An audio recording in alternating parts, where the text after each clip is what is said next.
সুপ্রিয় শিক্ষার্থীবৃন্দ, আসসালামু আলাইকুম। অনলাইন ক্লাসে তোমাদের আমন্ত্রণ। অনলাইন ক্লাস যেখানে বসে শুনছো, দেখছো, অনুকরণ এবং অনুসরণ করছো, তাদের সবাইকে সাদর সম্ভাষণ ও অভিনন্দন জানিয়ে আজকের অনলাইন ক্লাস শুরু করছি। আমি সৈয়দ জাহাঙ্গীর হোসেন, সিনিয়র শিক্ষক, সাদেকপুর মাধ্যমিক বিদ্যালয়, মেহেন্দিগঞ্জ, বরিশাল। সুপ্রিয় শিক্ষার্থীবৃন্দ, অতিমারী করোনা বর্তমান ওমিক্রনের প্রাদুর্ভাবে বাংলাদেশ সরকারের নির্দেশক্রমে শিক্ষা মন্ত্রণালয় স্কুলের পাঠদান বিরত রেখেছেন। এমত অবস্থায় অনলাইন ক্লাস চালু করার নির্দেশ দিয়েছেন। অ্যাসাইনমেন্ট বিতরণ এবং গ্রহণ দশম শ্রেণীর জন্য নির্দেশ দিয়েছেন। সে মতে আমরা ষষ্ঠ থেকে 2022 পরীক্ষার্থীদের জন্য অনলাইন ক্লাসের আয়োজন করেছি, রুটিন করেছি এবং সে অনুযায়ী অনলাইন ক্লাস পরিচালনা করছি। আমরা আশা করব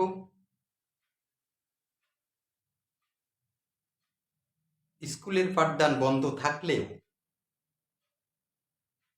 অনলাইন ক্লাসের মাধ্যমে তোমরা অবশ্যই উপকৃত হবে। তোমরা স্কুল প্রদত্ত অনলাইন ক্লাসের রুটিন অনুসারে প্রতিটি ক্লাস দেখবে এবং বাসায় নিয়মিত অধ্যবসায় করবে। আজকে অনলাইন ক্লাসে নবম দশম শ্রেণী এবং 2022 পরীক্ষার্থীদের সিলেবাসের অন্তর্ভুক্ত পরিমিতি 16.2 অনুশীলনী থেকে আমি একটি সৃজনশীল অঙ্ক কষে দেখাবো। আশা করি বই খাতা কলম নিয়ে তোমরা আমার সাথে রয়েছো। কোনো জায়গায় বোধগম্য না হলে, যেহেতু আমরা ফেসবুক মাধ্যমে তোমাদেরকে অনলাইন ক্লাস দিচ্ছি, তোমরা এই ক্লাসগুলো বারবার দেখার সুযোগ পাবে। আমি তোমাদের যে যে শ্রেণীতে ক্লাস নিয়ে থাকি, জাহাঙ্গীর শাহরিয়ার নামে আমার ফেসবুক আইডিতে ঢুকে সেই ক্লাসগুলা তোমাদের সুবিধাজনক সময়ে তোমরা দেখে নিতে পারবে এবং লাইক, কমেন্ট, শেয়ারের মাধ্যমে আমাকে তোমাদের সমস্যার কথা জানাবে। প্রত্যেকের কাছেই আমার মোবাইল নম্বর দেয়া আছে। মোবাইলেও তোমরা তোমাদের সমস্যার সমাধান করে নিতে পারবে। তাহলে চলো বন্ধুরা, আজকে আমরা আমাদের নির্ধারিত পাঠে চলে যাই। আজকে আমাদের অঙ্কটির উদ্দীপক হলো, তোমার বাড়ির সামনে আয়তকার একটি বাগান আছে, যার দৈর্ঘ্য এবং প্রস্থের অনুপাত অনুপাত 2 এবং ক্ষেত্রফল 600 বর্গমিটার। বাগানটির পরিসীমা একটি বর্গাকার কক্ষের পরিসীমার সমান। প্রতিটি 25 সেন্টিমিটার পাথর দিয়ে কক্ষটি মোড়াতে হবে। প্রতিটি পাথরের মূল্য 15.50 টাকা। আমি আবার করছি, তোমার বাড়ির সামনে আয়তকার একটি বাগান আছে, যার দৈর্ঘ্য এবং প্রস্থের অনুপাত 3:2 এবং ক্ষেত্রফল 600 বর্গমিটার। বাগানটির পরিসীমা একটি বর্গাকার কক্ষের পরিসীমার সমান। প্রতিটি 25 সেন্টিমিটার পাথর দিয়ে কক্ষটি মোড়াতে হবে। প্রতিটি পাথরের মূল্য 15.50 টাকা। ক, বাগানটির প্রস্থ নির্ণয় করো। খ, কক্ষটির ক্ষেত্রফল নির্ণয় করো। গ, সম্পূর্ণ কক্ষটি পাথর দিয়ে মোড়াতে মোট কত টাকা খরচ হবে। সুপ্রিয় শিক্ষার্থীবৃন্দ, যেহেতু আমি এই বোর্ডে অঙ্কটি কষে দেখাবো, সেহেতু তোমরা তোমাদের খাতায় লিখে এই উদ্দীপক সহ প্রশ্ন 3টি তোমাদের খাতায় লিখো। তারপরে অঙ্কটি আমি কিভাবে করছি সেটা দেখে নেবে। সুপ্রিয় শিক্ষার্থীবৃন্দ, আমি আশা করব ইতোমধ্যেই তোমরা উদ্দীপক সহ 3টি প্রশ্ন তোমাদের খাতায় লিপিবদ্ধ করেছো। এখন আমি তোমাদেরকে এই 3টি প্রশ্নের সমস্যার সমাধান করে দেখাবো। তাহলে বন্ধুরা, আমি বোর্ডটাই পরিষ্কার করে নিচ্ছি।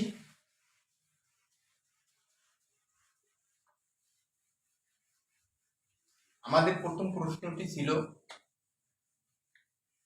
আয়তকার বাগানটির প্রস্থ নির্ণয় করো। আয়তকার বাগানটির প্রস্থ নির্ণয় করো। ক, আয়তকার বাগানটির প্রস্থ নির্ণয় করো। যেহেতু এখানে আয়তকার বাগানের, আর তোমরা আয়তকার বুঝো যে আয়তকারটা হলো এইরকম, এই যেটার বিপরীত দুটি বাহু পরস্পর সমান এবং সমান্তরাল, প্রত্যেকটি কোণেই সমকোণ, সেটাই হলো আয়তক্ষেত্র। অর্থাৎ যেহেতু আয়তকার বলা হয়েছে, সেহেতু বাগানটি এইরকমই হতে পারে। এখানে রেশিও যেটা ছিল 3 এবং 2, দৈর্ঘ্য এবং প্রস্থের অনুপাত ছিল এরকম। তাহলে দৈর্ঘ্য এবং প্রস্থের অনুপাত যদি এরকম থাকে, তাহলে আমরা এখন ধরে নিতে পারি, যেহেতু ক্ষেত্রফলও দেওয়া আছে, তাহলে আমরা ধরে নিতে পারি, মনে করি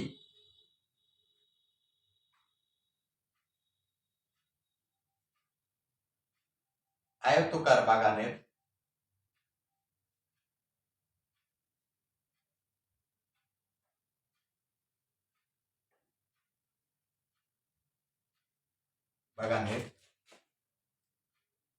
দৈর্ঘ্য 3x মিটার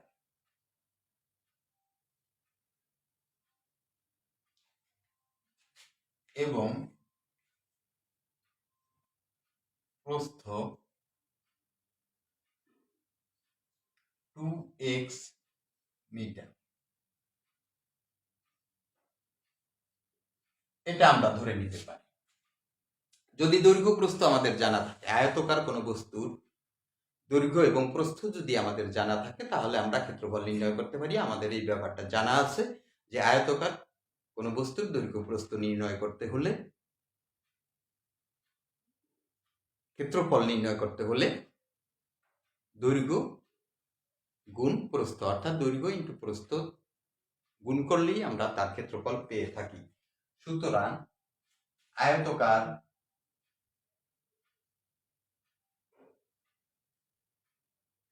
বাগানের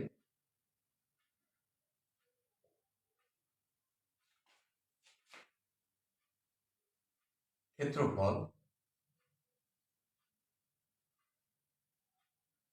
3x গুণ 2x বর্গমিটার।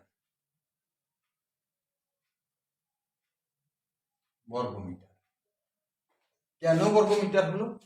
3x মিটার এবং প্রস্থ 2x মিটার। মিটার এবং মিটারে গুণ দিলে বর্গমিটার, অর্থাৎ 6x স্কয়ার বর্গমিটার। 6x স্কয়ার বর্গমিটার ক্ষেত্রফল পেয়ে গেলাম। উদ্দীপকে আমার ক্ষেত্রফলও দেয়া আছে। প্রশ্ন মতে, প্রশ্নে উদ্দীপকে আমার যা ছিল সেই হিসাবে আমি লিখতে পারি। প্রশ্ন মতে 6x স্কয়ার সমান 600 বা x স্কয়ার সমান 600 ডিভাইড বাই 6 বা x স্কয়ার সমান 100 বা x স্কয়ার সমান 10 হোল স্কয়ার। অর্থাৎ আমি 100-কে 10 হোল স্কয়ার দিতে পারি। 10 হোল স্কয়ার সমান হলো 100। তো উভয় দিকে যে এখানে x এর বর্গ আছে এবং 10 এরও বর্গ আছে, উভয় দিকে আমি বর্গটাকে বাদ দিয়ে দিই, তাহলে আমি পাই x সমান 10। x সমান আমি 10 পেয়ে গেছি, যেহেতু আমার দৈর্ঘ্য ছিল 3x মিটার এবং প্রস্থ ছিল 2x মিটার, তাহলে x এর মান আমি পেয়ে গেছি। আমি এখন লিখতে পারি, সুতরাং আয়তকার বাগানটির প্রস্থ, এত আমি লিখব না, সুতরাং প্রস্থ 2x মিটার আমি ধরে নিয়েছিলাম, 2x মিটার সমান 2 ইন্টু 10। x এর মান আমি পেয়েছি 10, অর্থাৎ 20 মিটার। 20 মিটার আমি বাগানটির প্রস্থ পেয়ে গেছি 20 মিটার। সুতরাং আয়তকার বাগানটির প্রস্থ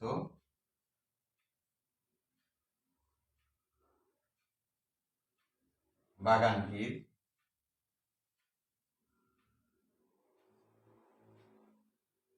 প্রস্থ 20 মিটার। 20 মিটার, এটাই হলো আমার কয়ের অ্যান্সার। আমার কতে ছিল আয়তকার বাগানটির প্রস্থ নির্ণয় করো, তাহলে আমি প্রস্থ নির্ণয় করে ফেললাম। সুপ্রিয় শিক্ষার্থীবৃন্দ, আমি আশা করব তোমরা এই প্রস্থ নির্ণয়টি বুঝতে পেরেছ। আমার দৈর্ঘ্য এবং প্রস্থের রেশিও দেওয়া আছে। আমি মনে করছি যে দৈর্ঘ্য 3x মিটার, প্রস্থ 2x মিটার, তাহলে আয়তকার বাগানের ক্ষেত্রফল হয় 3x ইন্টু 2x বর্গমিটার, অর্থাৎ 6x স্কয়ার বর্গমিটার। যেহেতু ক্ষেত্রফলও দেওয়া আছে 600 বর্গমিটার, তাহলে প্রশ্ন মতে 6x স্কয়ার সমান 600। সেখান থেকে আমি x এর মান 10 পেলাম, অর্থাৎ প্রস্থ 2x মিটার। 2 ইন্টু x এর মান পেয়েছি আমি 10, তাহলে 20 মিটার। সুতরাং আয়তকার বাগানটির প্রস্থ 20 মিটার, 20 মিটার আমি পেয়ে গেলাম। এবার আমরা খ অংশটি কষে দেখব। যে খ অংশটির প্রশ্নটি ছিল, তোমাদের অবশ্যই খাতায় লেখা আছে যে খ অংশটির প্রশ্ন ছিল কক্ষটির ক্ষেত্রফল নির্ণয় করো। কক্ষটির ক্ষেত্রফল নির্ণয় করার কথা বলা আছে। তাহলে আমরা খতে যাই। ক হতে পারে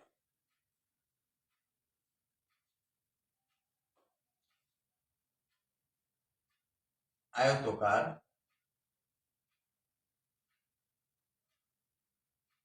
বাগানটির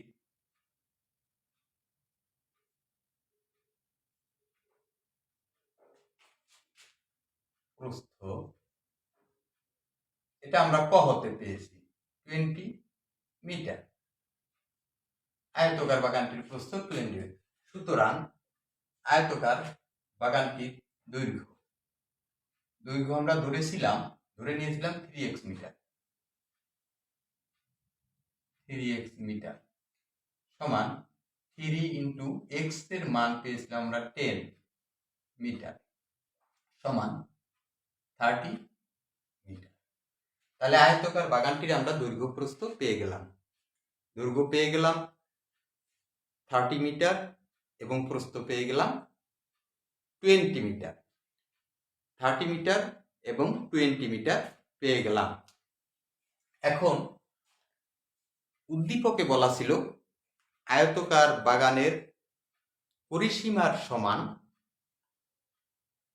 একটি বর্গাকার কক্ষের পরিসীমা, অর্থাৎ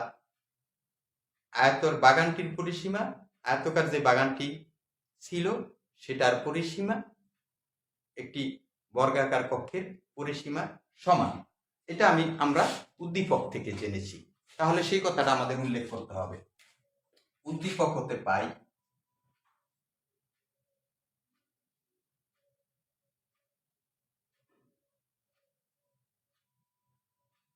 উদ্দীপক হতে আমরা পাইছি কি পাই? উদ্দীপক হতে পাই আয়তকার কক্ষটির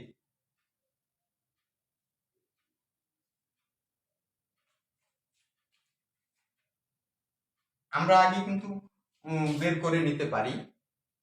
সেটা হলো যে আমরা দৈর্ঘ্য প্রস্থ পেয়ে গেছি, এখন আয়তকার কক্ষের ক্ষেত্র পরিসীমাটা আমরা বের করে নিতে পারি।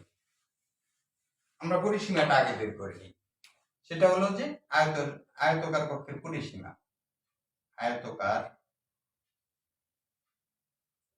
কক্ষের আয়তকার বাগানের, আমরা বাগানের পরিসীমা বের করব। আয়তকার বাগানের পরিসীমা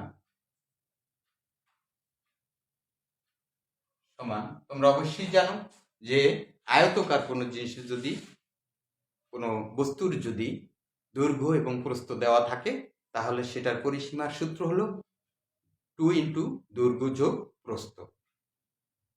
2 ইন্টু দৈর্ঘ্য যোগ প্রস্থ। তাহলে আমরা পাই 2 ইন্টু দৈর্ঘ্য যোগ প্রস্থ, অর্থাৎ দৈর্ঘ্য এবং প্রস্থ। এখানে আমাদের কোনো, এটা একক, এখানে আমি কোনো মিটার সেন্টিমিটার কিছু লিখি নেই। এবার আমরা লিখব দৈর্ঘ্যের জায়গায় 30 মিটার, প্রস্থের জায়গায় 20 মিটার। তো এখানে আমরা এবার লিখব মিটার। তাহলে 2 ইন্টু 50 মিটার সমান 100 মিটার। এই 100 মিটার আমরা পেলাম পরিসীমা। যেহেতু উদ্দীপকে বলা ছিল যে আয়তকার বাগানের পরিসীমা সমান একটি কক্ষের পরিসীমা, বা আয়তকার বাগানটির পরিসীমা একটি কক্ষের পরিসীমার সমান। এবার আমরা লিখব উদ্দীপক হতে প্রাপ্ত বা উদ্দীপক হতে পাই। আমরা উদ্দীপক হতে পাই কি? উদ্দীপকে বলা ছিল যে আয়তকার বাগানের পরিসীমা একটি কক্ষের পরিসীমা বর্গাকার একটি কক্ষের পরিসীমা সমান। তাহলে এখন আমরা লিখতে পারি উদ্দীপক হতে পাই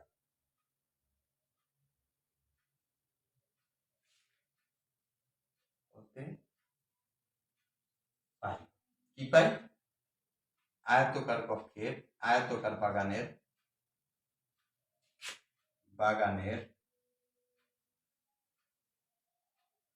পরিসীমা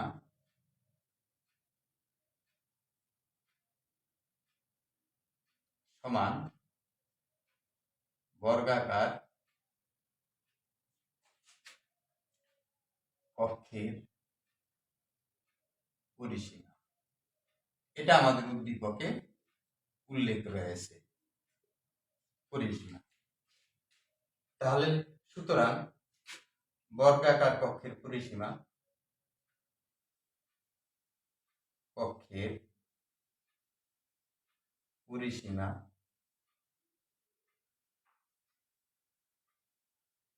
সমান 100 মিটার।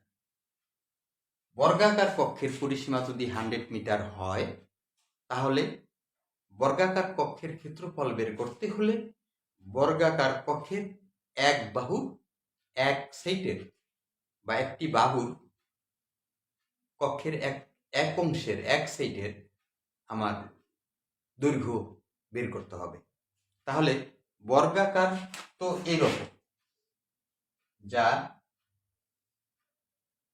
4টি বাহু সমান এবং প্রত্যেকটি কোণই সমকোণ। 4টি বাহু সমান এবং প্রত্যেকটি কোণের সমকোণ, সেটা হলো বর্গাকার। এটা যদি বর্গাকার হয়, তাহলে এটার পরিসীমা যেহেতু দেওয়া আছে, সুতরাং বর্গাকার কক্ষের এক বাহুর দৈর্ঘ্য,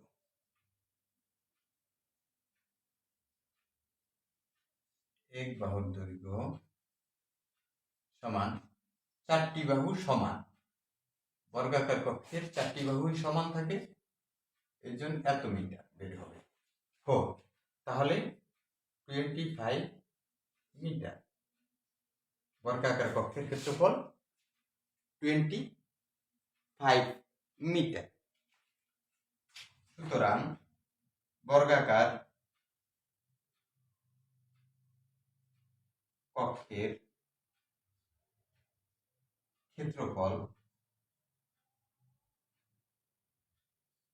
সমান ক্ষেত্রফল বর্গাকার কক্ষের এক বাহুর দৈর্ঘ্য গুণ এক বাহুর দৈর্ঘ্য।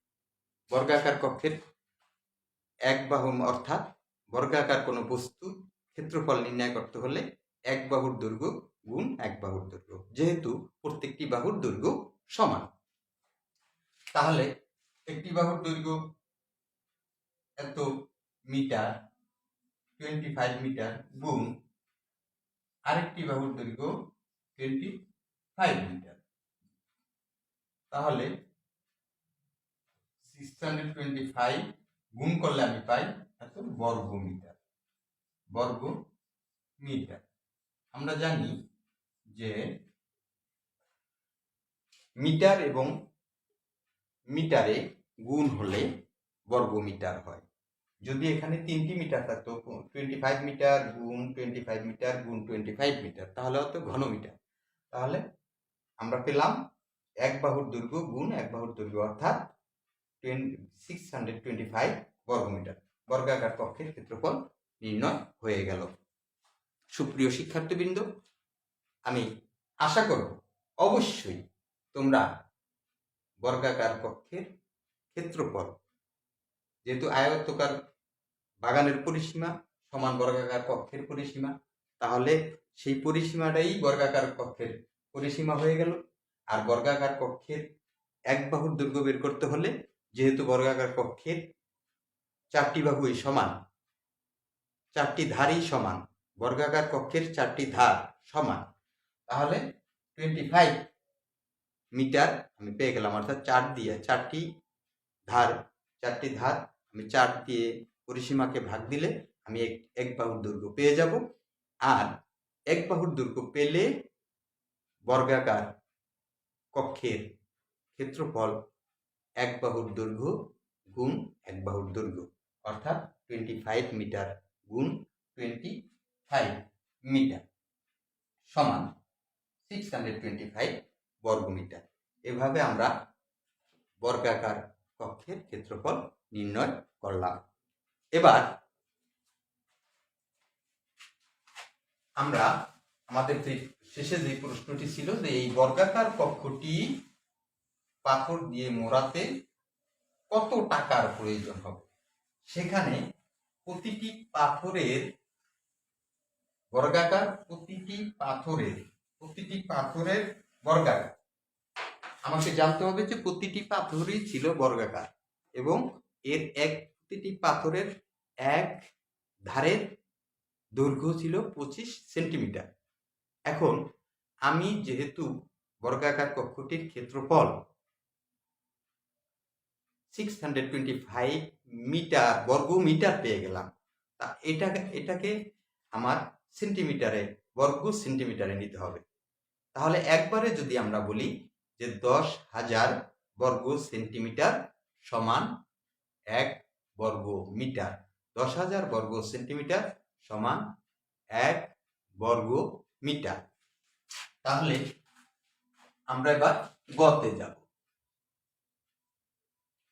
গতে তাহলে খ হতে পাই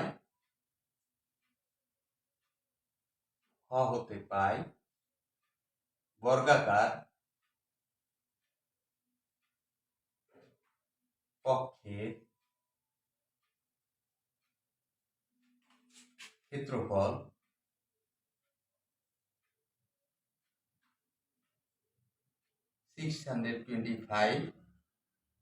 বর্গ মিটার। এটা আমরা পেয়েছি বর্গ মিটার। বর্গাকার কক্ষের ক্ষেত্রফলটা আমরা পেয়ে গেছি যে সমান, এই ক্ষেত্রফলটাকে যদি আমি বর্গ সেন্টিমিটারে নিতে যাই, যেহেতু আমার পাথর বর্গাকার, আমার পাথরও ছিল বর্গাকার, তার এক ধারের দৈর্ঘ্য হলো 25 সেন্টিমিটার। তাহলে আমার পাথরের ক্ষেত্রফল নির্ণয় করতে হবে। তাহলে আমি আমার এই বর্গ মিটারকে আমার সেন্টিমিটারে নিতে হবে, যেহেতু আমার প্রত্যেকটি পাথর সেন্টিমিটারে রয়েছে। তাহলে আমরা একবারে যদি লিখি তাহলে 625 গুণ 10,000, 10,000 অর্থাৎ 100 গুণ 100, 100 সেন্টিমিটার সমান 1 মিটার, 100 সেন্টিমিটার সমান 1 মিটার। তাহলে 100 গুণ 100 অর্থাৎ 10,000। এটা হয়ে গেল এখন বর্গ সেন্টিমিটার। এটা হয়ে গেল বর্গ সেন্টিমিটার। তাহলে কত হলো? 625,000 বর্গ সেন্টিমিটার। এটা আমি পেয়ে গেলাম বর্গাকার কক্ষের ক্ষেত্রফলের সেন্টিমিটার রূপ। অর্থাৎ আগে ছিল মিটারে, এখন আমি নিয়েছি সেন্টিমিটারে। এবার প্রত্যেকটি পাথর অর্থাৎ বর্গাকার পাথরের এক ধারের দৈর্ঘ্য ছিল 25 সেন্টিমিটার, 25 সেন্টিমিটার। সুতরাং বা পাথরের ক্ষেত্রফল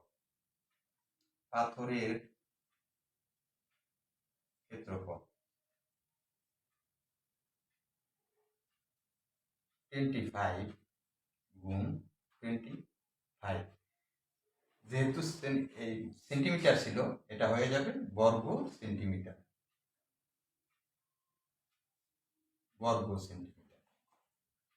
তাহলে কি হলো? 625 বর্গ সেন্টিমিটার। এখন আমার পাথরের সংখ্যা বের করতে হলে আয়তকার কক্ষটির ক্ষেত্রফলকে পাথরের ক্ষেত্রফল দিয়ে ভাগ করতে হবে। তাহলে আমি এই দুটোকে এখন আমি ভাগ করব। কি বলে ভাগ করব? আমার তো কিছু বলতে হবে। সেই বলাটা কি হবে? বলাটা হবে এইরকম যে সুতরাং পাথরের সংখ্যা, যেহেতু আমি বর্গাকার কক্ষের ক্ষেত্রফল পেয়ে গেছি এবং পাথরের ক্ষেত্রফলও পেয়ে গেছি, সুতরাং এখন আমি সংখ্যাটা বের করতে পারব। পাথরের সংখ্যা কি হবে? কক্ষের ক্ষেত্রফল ভাগ কক্ষের ক্ষেত্রফল বাদ কক্ষের ক্ষেত্রফল আমরা পেয়েছি 625,000 বাদ আমরা পাথরের ক্ষেত্রফল পেয়েছি 625, এত টি। এবার হবে টি,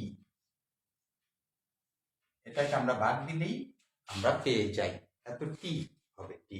তাহলে এটাকে যদি আমি ভাগ দিই তাহলে 1 মিস 1 0 0 0 0, অর্থাৎ তোমরা যদি ভাগ করো এরকম 6 25 0 0 0 0 বাদ 6 25, তাহলে এটা দিয়ে একবারে দিলে 1 আর আমার পরে থাকে 4টা শূন্য, কেটে দিই, তাহলে আমার হলো কত 10,000 অর্থাৎ 10,000।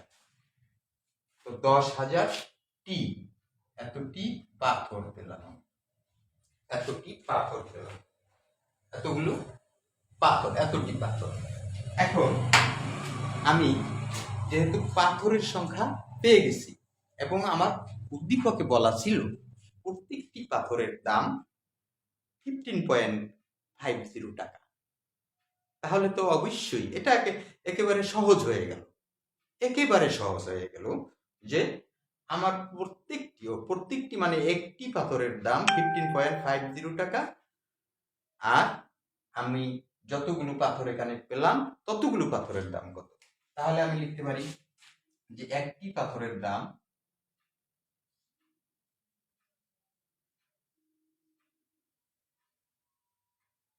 দাম 15.50 টাকা, সুতরাং 10,000 10,000টি পাথরের দাম 10,000 গুণ 15.50 টাকা কত হয় 155000 টাকা। এই হলো আমার, আমি গুণ করলে এটা পেয়ে থাকি 1,55,000 টাকা।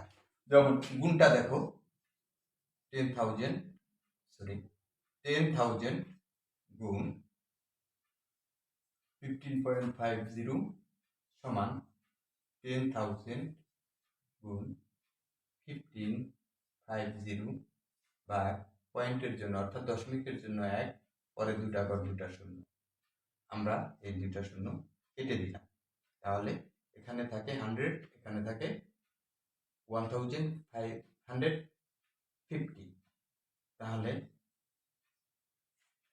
1550 সমান 1,55,000। এই হলো আমরা পেয়ে গেলাম এত টাকা। আমরা লিখতে পারি কক্ষটি পাথর দিয়ে মোড়াতে 1,55,000 টাকা লাগবে। মোট পাথর লাগবে 10,000টি, প্রতিটি পাথরের দাম 15.50 টাকা অর্থাৎ 15.50 টাকা, তাহলে 10,000টি পাথরের দাম 1,55,000 টাকা। সুপ্রিয় শিক্ষার্থীবৃন্দ, আজকে পরিমিতির এই সৃজনশীল অঙ্কটির মাধ্যমে অনলাইন ক্লাস শেষ করছি। অতিমারি করোনার এই সময়ে তোমরা স্বাস্থ্যবিধি মেনে চলবে, ঘরের বাইরে অপ্রয়োজনে বের হবে না, মাস্ক পরিধান করবে, পড়ার টেবিলে বেশি বেশি বসবে, অধ্যবসায় করবে। মনে রাখবে বিগত দিনে যেভাবে পরীক্ষার রেজাল্ট প্রকাশিত হয়েছে, যেভাবে অটোপাস হয়েছে, ভবিষ্যতে সেটার কোনো সম্ভাবনা নেই। সুতরাং তোমাকে লিখে পড়েই পাস করতে হবে। এই লক্ষ্যে অটুট থেকে তুমি তোমার বাড়ির সিলেবাস অনুসারে লেখাপড়া চালিয়ে যাবে। আমাদের অনলাইন ক্লাসের রুটিন অনুসারে প্রত্যেকটি ক্লাসে অংশগ্রহণ করবে। তোমাদের সুস্বাস্থ্য ও মঙ্গল কামনায় আজ অনলাইন ক্লাস এখানেই শেষ করলাম। আল্লাহ হাফেজ।